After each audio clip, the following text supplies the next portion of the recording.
today, and I'm going to turn the floor over to you. Thanks again.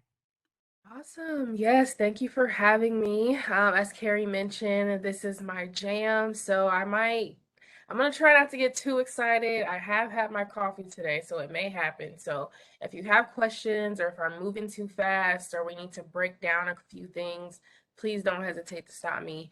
Again, I'm Tanisha English, founder of TJE Communications, and at my company, we focus on empowering and educating small businesses with digital solutions to really level the playing field between themselves and those big corporations. Um, when it comes to social media, we're really all on the same playing field. It's just all about having the right digital strategy in place to make sure your message gets conveyed to the people you want to see it. So I've been in business now for 7 years, full-time entrepreneur for almost 3 years. It'll be 3 years in April. I'm a mom. So yes, social and email have been the two things that have um, really just driven my career. So, we're going to quickly just go over again what exactly is an awareness campaign, and then we'll really get into the nitty gritty of the different, I'll say the big three social media platforms, as well as some honorable mentions of some new faces that we have in the social media game and kind of what those platforms are, what they look like. My favorite thing to talk about is content calendar planning and really how to plan out that social media content so it doesn't feel so daunting and draining, which I hear from clients when they are trying to do social media on their own. And then, of course, we always want to make sure we keep up with what's happening with media. Things change a lot. Recently, if you haven't heard, Facebook changed. They didn't really change their name. They just created like a big sister company of everything that they do, and now they're Meta. So how to keep up with things like that and just be aware of when changes happen. So again, what is an awareness campaign? We talked about this before, but typically these campaigns are defined as sustained efforts to educate individuals and boost awareness about a cause or issue. So right now with COVID, there are hundreds of awareness campaigns going on now about trying to get people vaccinated, and I've been seeing awareness campaigns about the booster. So that's a perfect example of how there is a cause or issue, which was COVID-19, and now the awareness campaign initially, if you remember, was telling people to do things that we should have already been doing, like washing our hands and being diligent about that, making sure that we're not, getting too close to others, wearing masks. We saw that awareness campaign. So as you go through your day to day, you're probably being hit with tons of awareness campaigns, and that's exactly what they are. There's a cause or an issue, and now you're trying to tell the public or your audience to do something to mitigate that issue. Um, so why are awareness campaigns effective? Well, they allow the opportunity to bring attention to an important message, as we see right now going on with the vaccine. It can also become a stepping stone to bring light to potential organizational issues, and an effective campaign can bring forth important and necessary changes to culture. I don't know about you, but like I always hated being in the grocery store line and people are like this close behind me. That was annoying anyway. So I'm happy with being 6 feet apart from others. I don't know why we were so close to others anyway. So let's talk about different social media platforms. So here's the big three right here that you probably recognize just by seeing those logos. Facebook, it was founded in 2004. The largest demographic of people on Facebook are ages 25 to 34. However, over time, this has shifted. So initially, Facebook was created for college students. We know Mark Zuckerberg and his story.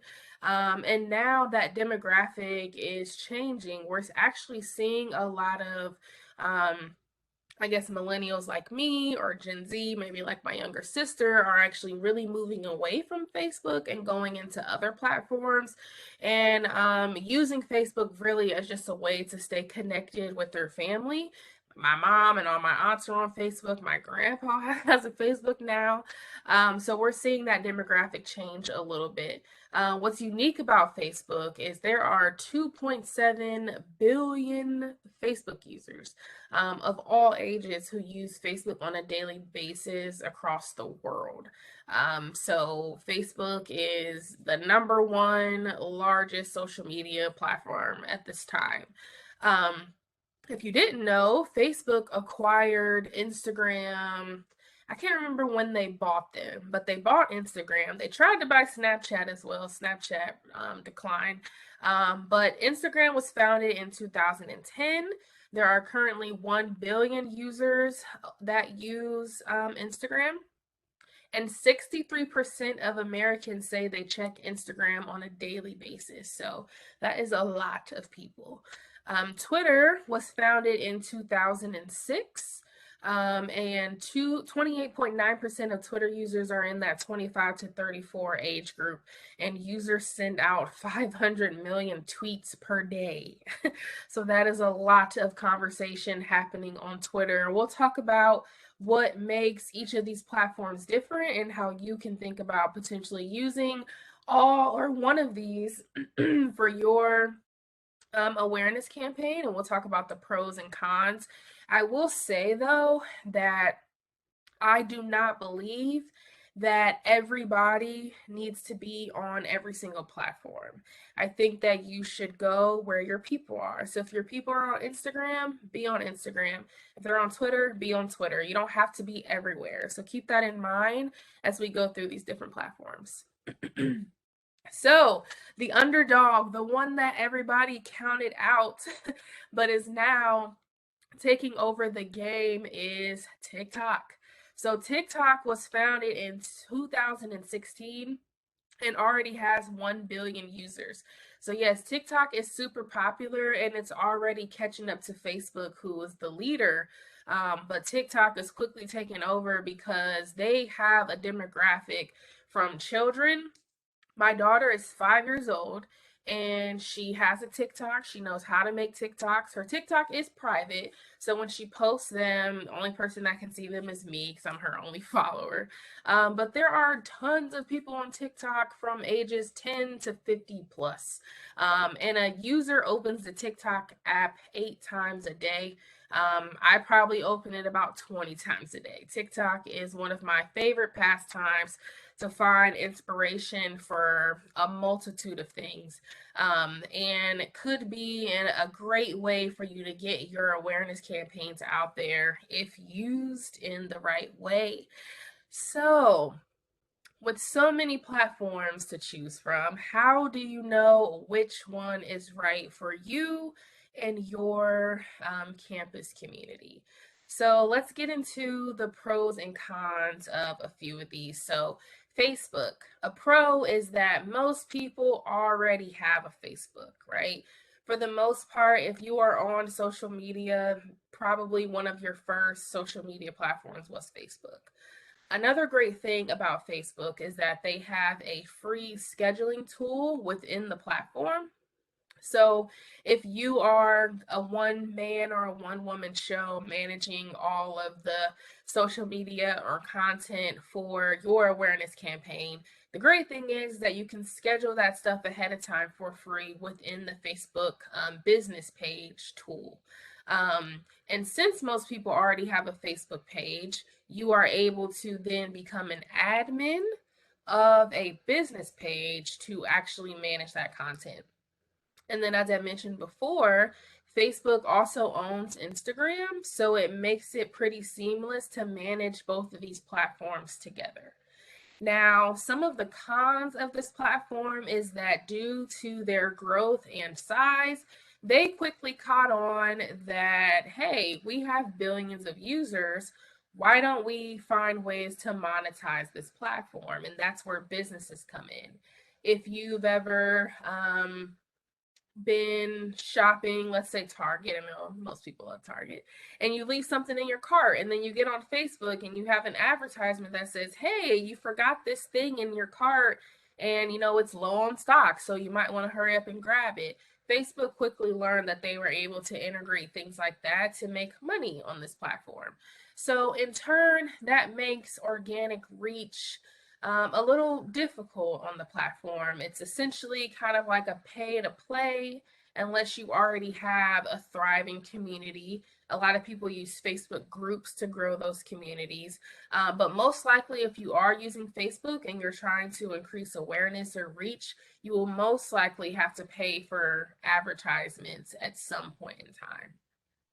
And another con that I find people don't like is that with a TikTok or an Instagram, you don't have to have a personal TikTok or Instagram to create a business account for those platforms. So with Facebook, you must have a Facebook profile to use a business page. Now, I always tell my clients this as well, that if somebody is looking at the business page, they won't be able to see who owns it. So they won't be able to necessarily find your profile, but you will have to have something up. I worked at an agency and we had like some dummy profiles, is what we called them. So it was a Facebook profile that no one really used. We just used it to manage these accounts. So that's also an option, but it's just one of the things with the platform is that they have to have a person to tie this back to. And if you go look up Facebook and all their legal issues, you will understand why it is important for them to be able to tie back what's happening on business accounts to a real person. So, Instagram, some pros and cons here. So, pro is that there is a free scheduling tool within the Facebook platform that you're able to use to go ahead and pre-publish posts and pick a specific day and time you want them to go out. A pro of this as well is that Instagram, the way they organize your profile makes it very clean when it comes to posting pictures versus videos or even Instagram Reels, which essentially is TikTok. And then also Instagram Stories. And I know Facebook has stories now as well. And that whole story concept came from Snapchat. So basically, when Facebook tried to buy Snapchat and Snapchat said absolutely not, Facebook said, cool, we'll basically take what you're doing and add it to our platforms. And that's what they did. Another pro of using Instagram is that you do not need a personal Instagram profile to use Instagram. You just need to create an account and have a password, and then that login information can be used amongst, multiple staff if there's going to be multiple people managing that platform. Some cons, again, that organic reach is difficult. So again, you'll most likely have to pay for ads at some point. A pro to that though is that if you are creating ads on Facebook or Instagram, you can decide when you're creating them if you want those ads to be seen across Facebook and or Instagram. So you kind of get a little more bang for your buck there. Another con though is that if you do want to do ads, you will have to change your Instagram to an Instagram business page, and you must have a Facebook profile to connect back to that. The thing with Facebook and Instagram is that they want to kind of mesh those platforms together as best as possible. So if you are planning to do any advertisements or run any sort of paid campaigns, you will have to connect those two accounts together and pay for that to happen. So let's get into Twitter, which Twitter, I will say, is one of those misunderstood platforms. It can be really great and it can be really bad. So a pro to Twitter is that you're really able to cultivate community and create conversation on Twitter. Jack Dorsey, the founder of Twitter, has found ways to make this safer for people across the platform. But, everything comes with a but here. So with Twitter, you also have the ability to post pictures, videos, as well as just simple tweets. So think of Twitter, if you've never used it, as like your kind of online random thought journal. So if you're like, oh, I'm really hungry, people will tweet things like that. But there's also great conversation happening there, and Twitter has also added a few new elements like rooms, which essentially is Clubhouse. If you've heard of Clubhouse, they've added that element to Twitter as well. Twitter also provides a lot of real time support and connection for students and staff and businesses. So I've had issues where I might have ordered something from DoorDash and my order was incorrect. And I can tweet them and say, hey, I was missing this thing, and they can help me right there on Twitter. Um, I get a lot of my news in real time from Twitter when things are happening. Twitter is a great place, but take it with a grain of salt because, of course, there can be a lot of misinformation there as well. So, some of the cons to Twitter is that in order to have a robust, engaging Twitter account, you have to be active on that platform. Um, in my experience, I have a lot of clients who just want to put their information out there and they don't really want to have to engage with people. And Twitter is not the platform for that. So if you can't dedicate time to truly be active, retweeting, responding to things, I recommend that you just stay away from Twitter.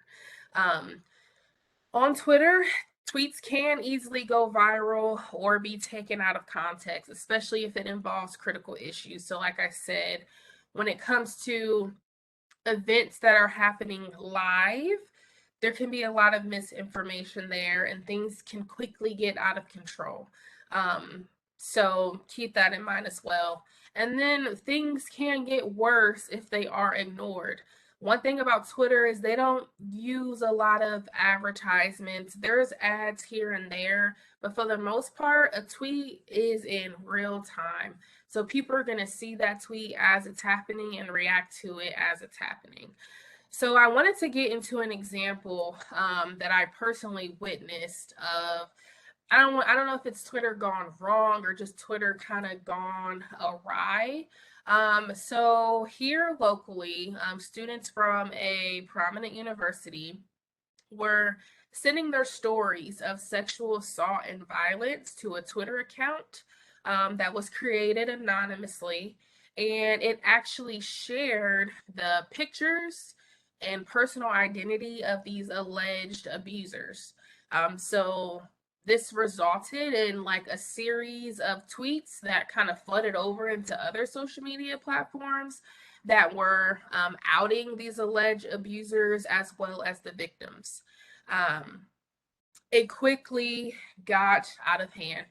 Um, and why is this a problem? Well, this could have, and I don't have evidence to support if it did, but it could have resulted in violence or other retaliation tactics against these alleged abusers and victims, as well as the account creator. From my understanding, they found out who created the account, which also wasn't safe.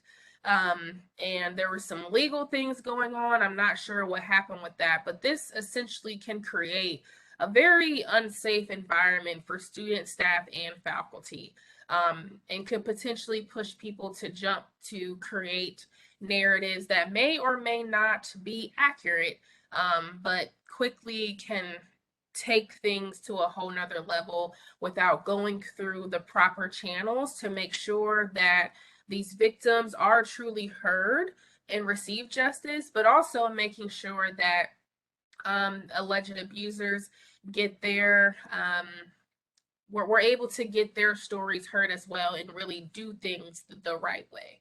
Now, this account is one of hundreds. There are tons of Twitter accounts of many colleges and universities across the country where people send in things to an anonymous person and that person shares it anonymously. And they can become dangerous. So I recommend that even if you decide as a university or college or entity that you are not going to use Twitter to necessarily share things about the campus, it still should be something that's monitored because things that happen online can cross over into our real lives and become very, very real, as we just saw with the unfortunate shooting at the Michigan high school last week. So please keep that in mind, that even if you decide as a university you don't want to use those platforms directly, that you still take time to monitor them and just keep your ear to the streets of your campus to be aware when things like this are happening, because it can become unsafe for others very quickly. So don't want to like have a sad moment here, but this is just a reality that in today's world, social media is real life for a lot of people, and can create terrible outcomes if we're not monitoring and paying attention to what's going on around us. And so, getting into some pros and cons of TikTok. So, pros of TikTok is that you have the ability to get creative when sharing content. So, I always justify my TikTok use as research. I will watch TikToks of people doing, now I don't do any of the dances. That's not my thing, but I will see some of the cool trends people are doing, and I try to find ways to take a funny trend and translate that over to me being able to share insight into digital marketing. So you could potentially share, or they call it stitching and duetting content from other students and staff. And TikTok is a cool way as well to cultivate a community and create conversations. There is a TikTok hub for everything. I love watching cleaning TikTok. And so literally it's like house cleaners and house cleaning companies that will show you like, oh, you have a stain in your carpet, here's the best product, or here's the best method to get that out. Or sometimes it's just silently watching people clean. I know it's weird, but don't knock it until you try it. It's very relaxing to watch people clean stuff. I found out a lot of interesting facts and things that I didn't know from TikTok. So I would recommend just going on there, hanging out, and even searching for your university's name and seeing what comes up. And you may be able to cultivate a community of your own on the platform. Now, some of the cons is that creating content can be time consuming if you're not familiar with the platform. So, the Gen Zers and below, they know how to use all of the filters and all the cool stuff, all these transitions. I don't know how to do that stuff, but you can still get on there and make it fun. And maybe this is an opportunity to engage your campus community as well on the platform. Now, again, same thing with TikTok and Twitter, since their algorithm TikTok's algorithm is interesting, but content can easily go viral. They just recently started allowing people to buy advertisements. So content there can go viral and sometimes be taken out of context as well. So for an example of another kind of gone off the grid TikTok issue is that this year, when we went back to school, students from a prominent HBCU were sharing their experiences living in the dorms, where they were videotaping and documenting mold and insects and just other undesirables were present in their living spaces. This actually resulted in a lot of celebrities and kind of big name people with huge platforms speaking out about the university. There were even a couple celebrities that came to the campus and spoke to students directly. Students were sharing videos of themselves. They pretty much got a bunch of tents and were sleeping on their like oval kind of lawn area, and it went crazy. And it did make national news, so it's something that that you can look up. I was actually looking it up today just to kind of see what's been going on, and it seems like things have calmed down a little bit, but there are still students documenting their experiences at this university. So, again, this is one of those platforms too that you can have the platform and you don't have to. For a while, I had a TikTok and I never made TikToks, I just watched them. So, I would recommend getting on the platform, whether you want to create content or just monitor what is going on, what is being said. about your university so that you can go ahead and address those issues head on versus ignoring them. As of right now, I'm not sure what's happening with this issue, but it did make national news. It seems to have, like I said, calmed down a little bit, but it was something that went viral across the TikTok community. So something to keep in mind. So, with all of that being said, how do you decide which platforms are going to be right for you? So a few things. Number one, you want to think about your audience, which we'll talk about again. You want to think about your creative needs. So if you do want to be on TikTok, do you know somebody who is skilled in the platform? Do you know, are you going to need a videographer to help you kind of create things? And then also think about how involved you want to be. So like I mentioned with Twitter, you will have to be very engaged on the platform to really see that platform grow. With TikTok, it's going to be the same thing. So, do you really want to be that involved, or do you kind of want to create the messaging, put it out there, and monitor it? Those are questions that you're going to have to ask yourself as you're deciding what you want to do. So we talked about this before, I know, but I want to like drill this in because when you create that awareness campaign, when you're thinking about who your target is, it's going to be that same thought process for social media.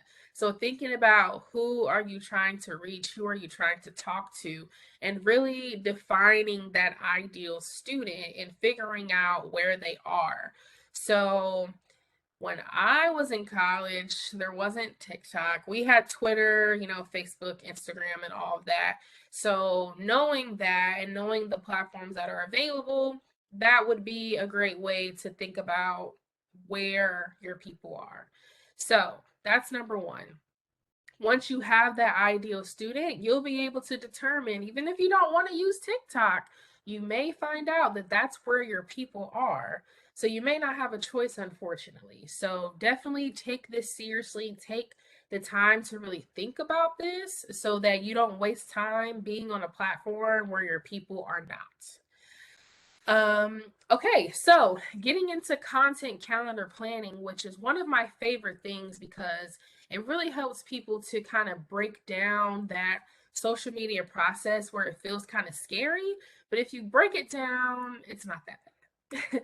So, what is content marketing anyway? So, content marketing is essentially when you create materials that don't directly promote a business or a thing. So, for example, let's think about Amazon.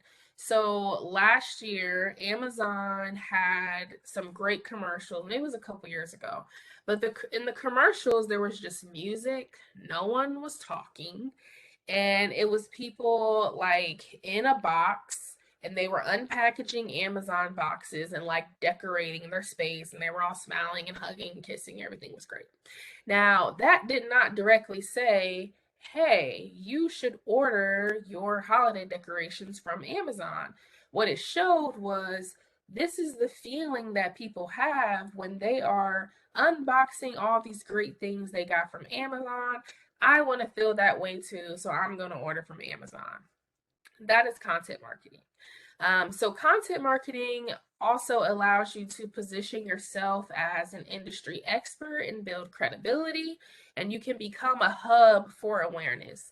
So, when you're thinking about your own campaigns, how can you create content that is shareable, that can be translated across universities, that will show that you created this content, but it doesn't necessarily promote the university, and maybe other schools can also share your content as well.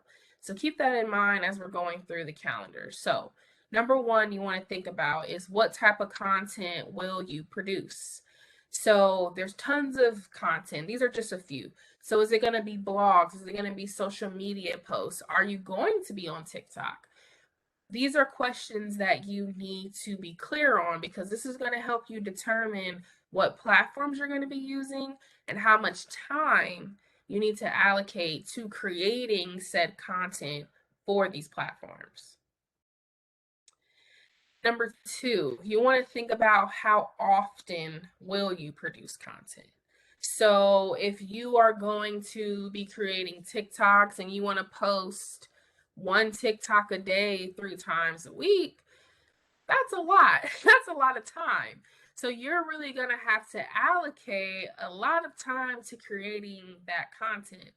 If you're unsure with how to determine frequency, here's a few different things that you can do. So, number one, you can look at website analytics. So, if you post blogs or training materials or things like that on the website and you put it out there for students to see, if you find that students are accessing this information once a week, then you may need to post content once a week. Or if it's only happening, once a week and you want them to do it every single day, then you know that you need to produce more content to keep reminding students that this information is available. Another place you can check is your social media insights. So, if you already have a Facebook business page or an Instagram business account, you can go look at your insights. And it will tell you that if you have 500 Facebook likes, it's going to tell you that 355 people are on Facebook on Tuesdays and Thursdays between 9 a.m. and noon. Once you have that information, you know that at minimum you should be posting on Tuesdays and Thursdays between 9 a.m. and noon. So check out those insights and think about, okay, my audience is online at a high peak times for, a couple hours on these days. Those are the days I want to post. Or are they online every day? Maybe you need to post every day. This is going to vary depending on your own personal analytics. So dive into that and see what you find. Another type of content that I always like to mention that people forget about is email. So I hope that you're using some sort of email marketing platform to send your emails out. But the analytics in that email platform will also tell you what are the peak open times for emails. And then if you're unsure, there's nothing wrong with testing things out and seeing what happens. So doing some A/B tests. So maybe on, Mondays you post at 2 o'clock, and then on Fridays you post at 9 a.m. See what works, see what's not working, and then go from there. When you are thinking about your campaign, I mentioned before as well, as you're putting that campaign out and you find out things aren't working, that's great, actually. It's great to know what's not working so that you can make changes. It's going to be the same for your social media. If you're posting a certain day and time of the week and it's not working for you, it's fine. Now you can take that information and pivot to make sure that you are now finding the right times to reach the people that you need to reach. Number three, think about what tools you are going to use. So content creation tools. So I am using a platform called Canva right now, and I'll escape out of my presentation. So in Canva, they offer tons of templates for anything you want to do. If you want to do a presentation, you want to do a video, it's also free, by the way.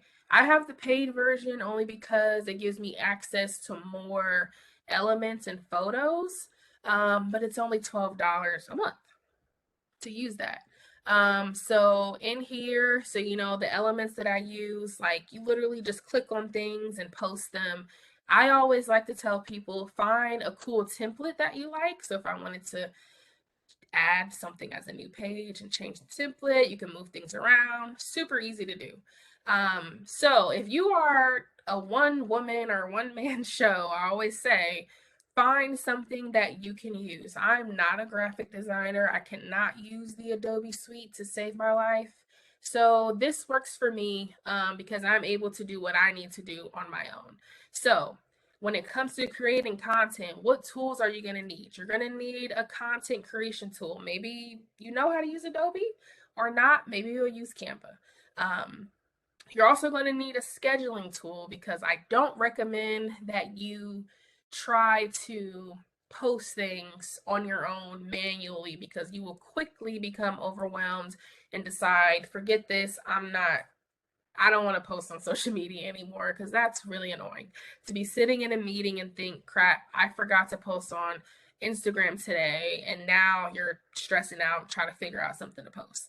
So schedule it. I mentioned Facebook and Instagram allow you to schedule within the platforms for free. But if you're using other tools, there are other social media management tools you can use as well. Any editing tools, if you are doing videos, or graphic design tools like a Canva or Adobe Suite, these are things to consider, and really think about what you will need to be able to accomplish what you want to accomplish with your social media.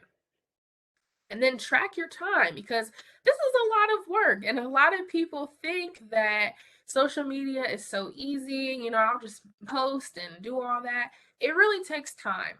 So you want to track your time, because number one, it's going to determine for you what's the priority. If you really, really want to be on TikTok, which I think is great, and you know that you don't know how to use TikTok and it takes you 3 hours to make one TikTok, then you know that every month when you're planning out your content calendar, that you need to put TikTok as the number one priority for you when you're creating content. Also, it will help you know what needs to be delegated. So maybe you can't do it all by yourself. Maybe you need to delegate a couple of students to create um, the TikToks for you and send them to you for approval, right? This also allows you to plan better when it comes to your content. Maybe you can't post 3 TikToks a week, but maybe you can post 3 TikToks a month of your own original content, and maybe the other ones you're resharing things that you've seen from students to build that campus community and to be able to share your message. And then lastly, you want to create that calendar. For me, when I'm working with clients, I create a content calendar that's going to last for an entire month. So the last couple weeks of November, I was working with clients to plan out all of their content for December. And since we have holidays this month, we're going to have to get started a little bit early, but we're going to plan this month content for January. If that doesn't work for you, try to plan weekly, or try to plan at least 2 weeks worth of content. The more you can plan ahead, the less stress you're going to feel. A content calendar also gives you just a visual representation of all the planned content and platforms that you want to use. This is also going to help you with your overall strategy for your awareness campaign. So if you know that you want to share statistics, you also want to share information about how students can report issues that they're having on campus, or to be able to find resources, and you plan out that calendar, and maybe Monday is a stats day, Wednesday is sharing resources, and then maybe Friday is a person sharing their personal story, even if it's anonymous, right? At least when you have those things planned out, you're able to think better and plan better. It also allows you to keep track of past posting content. So maybe your Monday, Wednesday, Friday method that you have is working really, really well. So you want to stick to that. Or maybe it's not working and you realize that you need to pivot. Having that calendar will help you be able to keep all of these things, keep track of all of these things, and determine what steps you need to take to keep things going well, or pivot so that they can go well. And I want to mention again, when it comes to not just your awareness campaign, because we can have an amazing campaign that looks good in a PDF of like 30 pages. But if we are wanting to use social media to put out digestible messages to push your campaign forward, you're going to have to be very clear about what you're trying to say. As I mentioned, with platforms like a Twitter or a TikTok, if you're not clear, things can quickly become misconstrued. So we want to be clear and think about those 5 C's to clear messaging. So making sure that your social media messaging is easy to understand, and the audience, no matter who it is, everybody's going to have a clear understanding of what you're trying to say. Keeping your message concise. The attention span of people today is, I think it's 3 to 7 seconds. So if people don't get it that fast, they're moving on and they might not come back. So make sure that you're direct and to the point, and don't try to distract people from the main point. Just get to the point. A lot of people are not going to sit there and wait for you to get to the point. Making sure your messages are credible. So using those surveys, I know that many of us conducted, and actually having the data to support these points is key as well. Making sure your message is compelling. So if you don't feel, which I'm sure you all are, but if you don't feel that you have the charisma or the personality to put the phone up and make a TikTok and talk about what's going on, find someone who does have that or who you feel has that, so that when you're creating this content, it's attention grabbing, it's compelling, and it inspires people to take action. We talked about this before, but think about who some of those like prominent faces or students or faculty that everybody just seems to love or everyone kind of looks up to, and maybe incorporate some of them into what you're trying to do to get people to say, "Oh, I know that person," and they're more likely to sit there and watch and listen to that message. And then also be consistent, which is why creating the calendar is so important, because I would hate for you to put in so much work in the beginning, feeling overwhelmed and stressed, posting 5 times a week to just radio silence.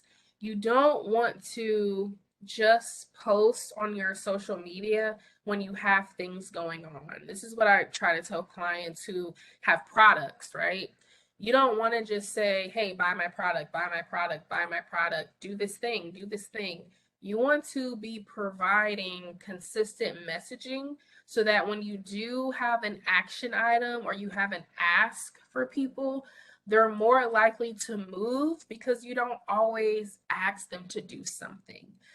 So being consistent and also being flexible, that something that may work for TikTok where you only have now 280 characters, you used to only have 140, but now you have 280, where like Facebook you have 1,000. You want to have the same message that fits those platforms. So think about that when you are creating those content calendars. And lastly, I'll make this quick. How do we keep up with social media trends? A few things that you can do is follow reputable social media professionals, platforms, or companies. So even if you can literally follow Twitter on Twitter. They have a Twitter account.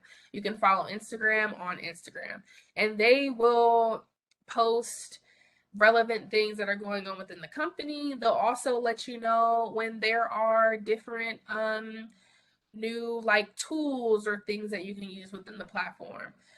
Also, a few that I personally follow that I wrote down that I wanted to make sure I mentioned. So, in my company, we use Sprout Social to manage social media for our clients. And the thing I love about Sprout is that they take the data from the thousands of people that use their platform and they create all types of different information about, what's the best times to post, or 5 things that you should be doing on your Facebook page right now. They have tons of resources, and I actually utilized the resources before I was working for myself while I was working for other companies, reviewing their information and taking that back and being able to share that with our team. Mashable is another good online resource. They post a ton of different blogs about tech or different new businesses that are coming, all types of stuff. Mashable is a great way to stay in the know. And then, like I said, follow Instagram on Instagram, and you'll be able to see their posts as well and their press releases. When you stay active on these platforms, you'll also notice changes as well. So, staying active on the platforms that you plan to use is the perfect way to stay in the know.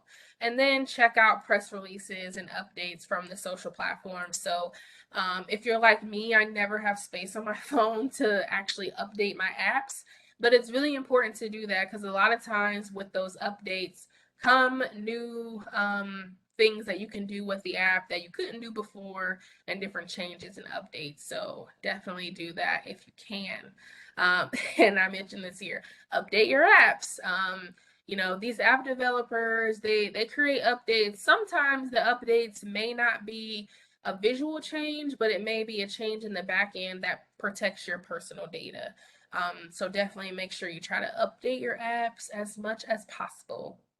So, in review, we went over awareness campaigns, which we talked about before, which essentially is taking your message or the mission that you have and to be able to move people to do something, to take some sort of action to either help push that cause or create a defense for a potential issue. Social media platforms, there are tons of them, but I will tell you once again, you do not have to be everywhere. I learned quickly when I was first starting my business from different mentors is that you can't be everything great to everyone. So instead of stretching yourself thin, maybe starting with one or two platforms and doing those really, really well. And then if you feel like you're able or ready to move into another direction and try different things, by all means have at it.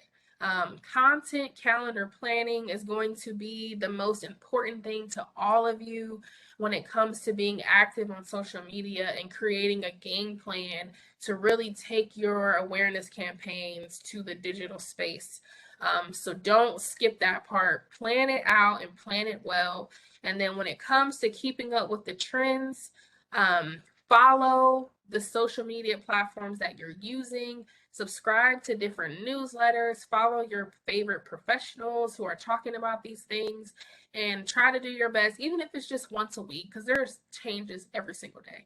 But if you can dedicate an hour a week, maybe a Friday while you're drinking your morning coffee, to just skim some of this stuff, it's going to help you feel like you're better equipped to take it on.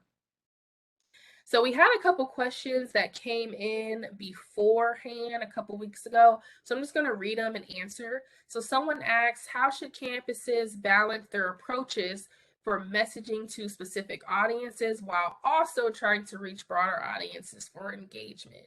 So we kind of talked about this, but creating certain days of the week dedicated to your campaign messaging is helpful so that people don't get confused.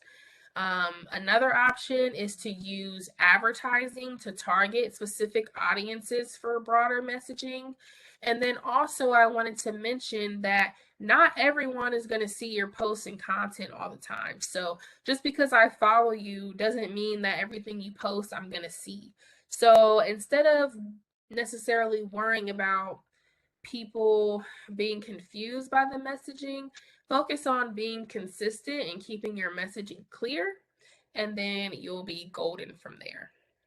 And then question number 2 is how can campus prevention staff begin to work towards cultural humility or competency for messaging underserved communities, which I thought was a great question. So we talked a little bit about this the last time, but finding ways to connect with those underserved communities in real life to understand how to truly communicate with them and avoid making assumptions about what type of messaging will resonate with them. There's nothing worse than like if you've ever had an aunt or an uncle try to like use slang to talk to you to like make it seem like they know and they use it all wrong. It's like 10 times worse when a company does it because it doesn't feel real. It doesn't feel authentic, right? There's a funny TikTok, of course, that I saw of a millennial who was like practicing different slang for her Gen Z cousins for Thanksgiving, and it was like super cringy. So instead of assuming what these different communities want and how they want to be spoken to, one, it would be great if you have somebody who is either from or looks like this underserved community that you're trying to serve that can be the person to help you understand, but then also connecting to different students or staff or faculty on campus to really have a conversation, right? And just understand what different people need and how different people need to be spoken to. And then you can create messaging that comes from a real place and it doesn't feel forced. So it comes down to having conversations. Social media is all about being social, and social media is great, but a lot of the real work happens offline.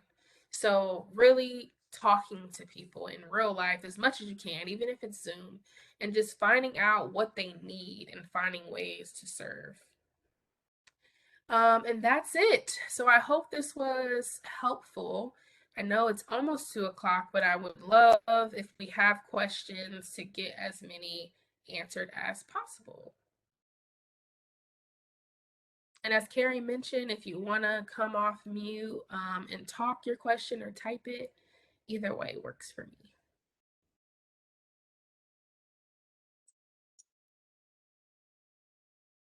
Any questions from the group? I know Tanisha said at the beginning this can be overwhelming. I'm sure some of you may be a little overwhelmed at this point. So this is a great opportunity to engage an expert in the field and get her opinion on maybe something even you're dealing with or considering or trying to think through locally there on your campus.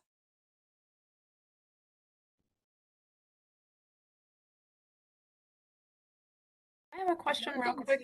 Oh, sorry. Go ahead. Yeah, it's Ann Brandon. Sorry, I don't know why my camera's it's probably Ann Brandon's camera messed up. My apologies. Um, if you were to like really just get started, like I think for us it's kind of like what is the best way to get like started on like researching messaging? Um, outside of just like bringing you onto our campus and hiring you full time, which is what I would really like to do. What do you think would be like the best first steps? I would say the best first steps I'm just thinking of when I was a student, and I feel like a lot of times for those of us who are super involved, it was great to have the staff and faculty reach out to us and say, hey, we'll give you anytime food was involved, we were like, oh yeah, I'll be there. And so, can you come in and kind of just like talk to us and have a conversation? So that happened a lot in my experience on campus, and it was very helpful. So think about if you're trying to message, I'm assuming you're trying to message to students.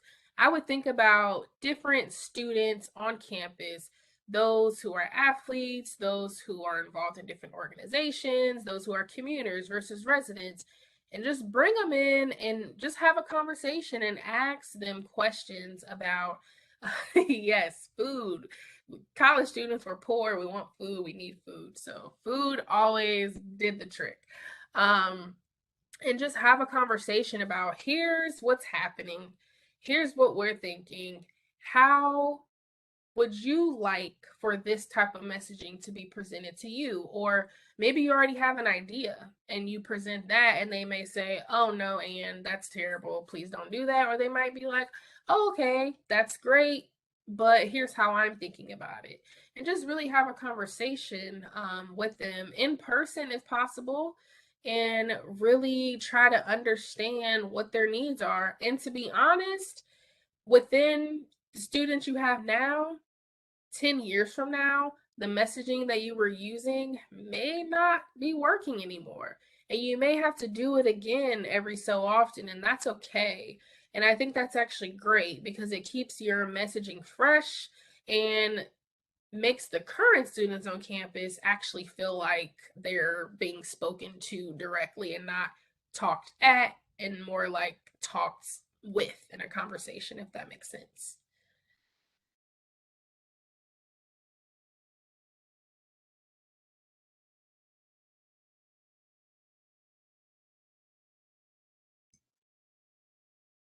So I'll ask a question that kind of resonated with me, and I know you addressed this to a point, but maybe I'm just not getting it. But like, I appreciate what you said at the beginning about not trying to do all of it, all the social Yeah. media platforms. I mean, if you have somebody special that can do that, fantastic. But like that's not a way to try and approach this.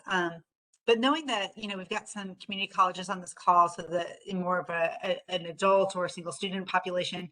And then you've also got some more traditional university type campuses. So obviously they're going to need to use different means because, as we saw even in the demographics you shared for the main platforms, you got different people interacting with that. So are there ones that I know you talked about, like you can oftentimes merge these messages from these different platforms. Are there ones that you would say are more ideal for certain populations versus others, knowing that they need to do their own research also with the audiences they're trying to reach? But are the Yeah. ones that kind of pair nicely together for those different types of demographics? Yeah, so I would say that if you're trying to speak to, let's say you have a lot of commuters or older students, Facebook is probably going to be great for you because most of them are there. If you have maybe like a traditional, like younger, 18 to 25 or something like that, I would say Twitter will probably be the best option for you. And again, I know with Twitter you have to be a little more engaged, but um Twitter is just that real time. So a lot of them can be real time, but Twitter feels more real time. So think about, do you remember I was thinking about this the other day because we don't have snow right now. But do you remember in, like, I think it was 2010, when we had that terrible snowstorm and there was no power on the campus and everybody had to like figure out, like, depending on where you live, you're going to a hotel. If you live locally, you have to go home.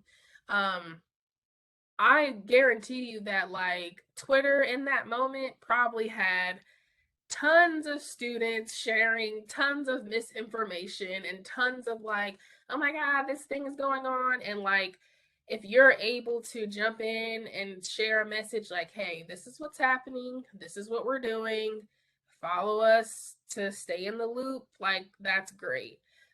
So I would say Facebook and Twitter would probably be the best.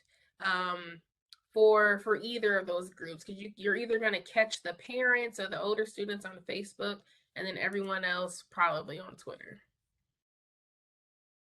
That was a wild time. Thanks for bringing that up. I still have nightmares about that storm. That was awful. Yes. But you're right. I mean, to your point, like that would have been a great way to try and do some mass communications versus Yeah. some of the ways that it was approached at the time. So yeah, that was it. Thank you. Anybody else with a question? Because I have another one, but I'll let the group ask questions because this is really for them.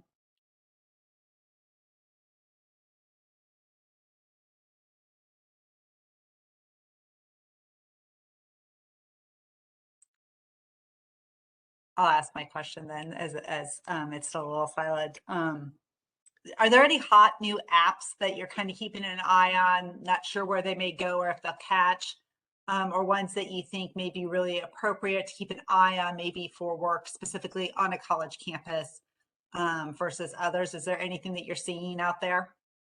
Yeah, so of course, TikTok, like I mentioned, I think that just took off because so many people were at home in the last couple of years. So because when I first heard about it, when it first launched, I was like, "Ah, I am not getting another social media app. I am done. I have enough. I'm not gonna do it." And now here I am at 2 a.m. scrolling TikTok for hours. Um, so I'm curious to see where it goes and if it can kind of hold on to its, I guess, influence right now. Um, because of course, as Mark Zuckerberg does, they kind of have a TikTok-esque thing on Instagram now. So I'm curious to see kind of how that goes. And I am finding that there are just so many communities. I mean, like I literally watch cleaning videos, like for real. If you want to learn, I have a friend who like randomly told me the other day that she found her way into like cow talk is what, so it's like clean talk, cow talk, mom talk. So whatever it is, it's like that's the community, right? So she was like, I just randomly like found myself learning all of these random facts about cows. And she and she just knows all these random facts about cows now. So now she's like watching a bunch of horse TikTok videos. It's just so unique to me how like I think what TikTok has now is what Facebook wanted with Facebook groups, but it's more like interactive now because it's a video versus post. Um, so I think that's definitely something to keep an eye on because I think that a lot of um, everyone and like a random thing that just came to mind for like an ODU. I'm biased, sorry, that's where I went to school, but like it would be cool to learn more about when it was Ohio Dominican College and like the nuns being there, like the history of the different, buildings and who they're named after and things like that. I find myself on a lot of like history TikToks too. So that may also be cool, like content if you have like a historian or someone who's like privy to that type of information to share. So yeah, I'm curious to see where it goes too, because TikTok right now is like one of the few platforms other than Twitter where you can just organically make posts and like they can actually flourish. They don't have that pay to play kind of thing that Facebook and Instagram have. Um, so, I was on there watching for months before I ever actually created. So even if you get on there and you're watching things just to kind of see what's resonating with people and taking that to other platforms, I definitely recommend it because it's still so young, but it has almost as many, users as Facebook, who's been around for as long as I can remember. So yeah, and random, I had to do a presentation for a company that works with a lot of kids, and I thought about it. I've been using social media probably since I was like 10 or 11. And so my daughter now has been using social media her entire life, and she's 5. So just thinking about how, depending on who you're working with, like in some cases, their entire world has been evolved around social media. Um, Sorry, I'm rambling now because I just love this. But yes, TikTok, I would say definitely, even if you don't make them, at least get on there and kind of just watch and see what people are doing because it's fascinating to me how fast they've grown in such a small amount of time. Well, and I love your comment earlier too about engaging students in that, like that process, not just to make sure a message, not that that's not important, to make sure the message is relevant and consistent and speaks to them and will catch their attention, but also like they can run with an idea. Hey, I would like to do something about X. What are your like the ideas that they could come up with may help spark, um, and help you envision what you really want to do there or how that may be of use to whatever. So. Yeah, and I just did this for I was a vendor at a conference over the weekend and they allowed me and everybody involved to pick a day to do an Instagram takeover where we kind of just showed our day to day. So that would be interesting too with students, you have an athlete, you have someone who, has a work study or whatever, and residents versus commuters, and just picking a few people to do a takeover and just show the different types of people on campus. That can also create some cool, engaging content that gets the students involved and makes them excited too to see their friends or to see themselves, and just be able to really foster that like community on the campus through social. Awesome. Thanks so much. I know some folks have had to run and we are definitely over time. Any final questions from anybody who's still on the call for Tonnisha?